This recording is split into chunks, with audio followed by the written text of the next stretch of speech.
He takes aim at a couple of things. And let me just start with this one, where he's talking about his epiphany on gay marriage, Joe Biden's epiphany. It was set up by the interviewer, which is why it came back into the news. And we'll start there. Here it is. I'm curious what your evolution was like on marriage equality and what the federal government might be able to do to protect LGBTQ Americans, especially trans kids who are dealing with all these regressive state laws that are popping up right now. I can remember exactly where my epiphany was. I remember about to get out of the car and I looked to my right and two well-dressed men in suits kissed each other. And I'll never forget, I turned and looked at my dad. He said, "Joey, it's simple. They love each other." It's just that simple. Maddie, it's just that simple. He had this epiphany. He had it back in the 1960s. And that has been his truth ever since. Yeah, unfortunately, it's not quite that simple in that, like the rest of the world, he had an understanding of marriage being between a man and a woman until it became politically unsustainable to have that position.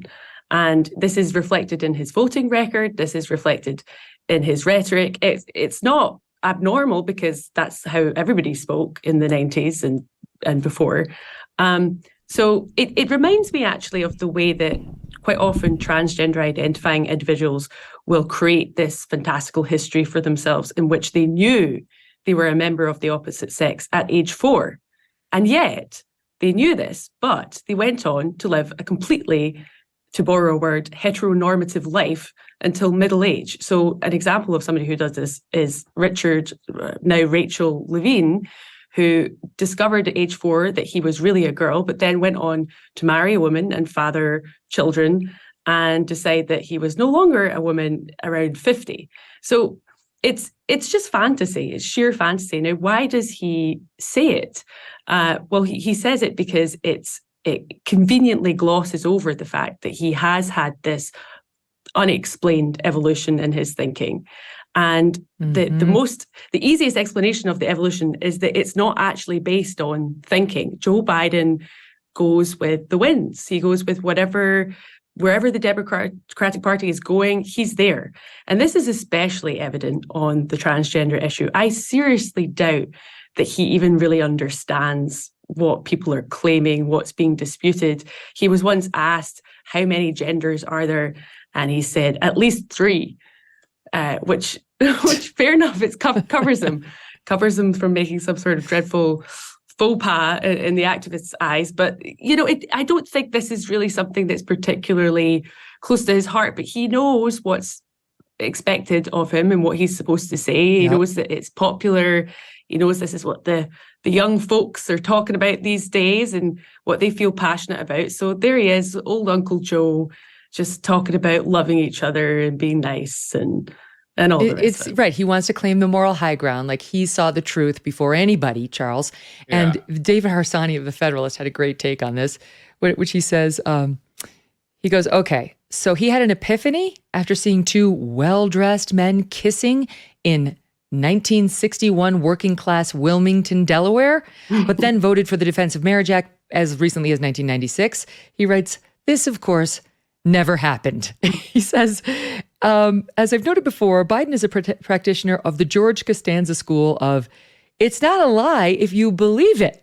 He says, we're probably a year away from Biden telling media about the time he dated a drag queen named Head of Hair in college because his dad had told him, Joey, gender's just a social construct. One does wonder whether there's any true word in that little statement he just gave The Daily Show. Yeah, well, there's 2 problems with it. The first one is that it's a lie. And I think we should dwell on that for a moment. Joe Biden is a pathological liar. Joe Biden lies and lies and lies. He lies about things big. He lies about things small.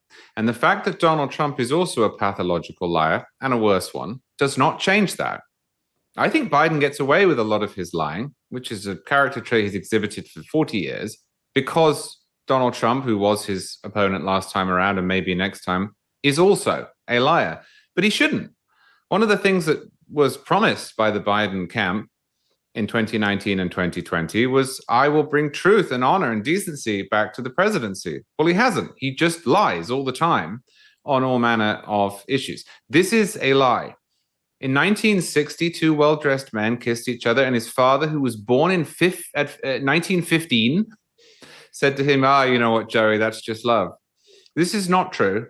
And as she pointed out, it's not true because it was subsequently affirmed by Joe Biden over and over again that marriage was between a man and a woman. And not just as recently as 1996, but after that. There are clips of Biden on television in the 2000s saying that it's settled that marriage is between a man and a woman. And here's at the 2008 vice presidential debate, asked if he would support gay marriage. Biden unreservedly answered in the negative. Right. This is quoting from National Review. No.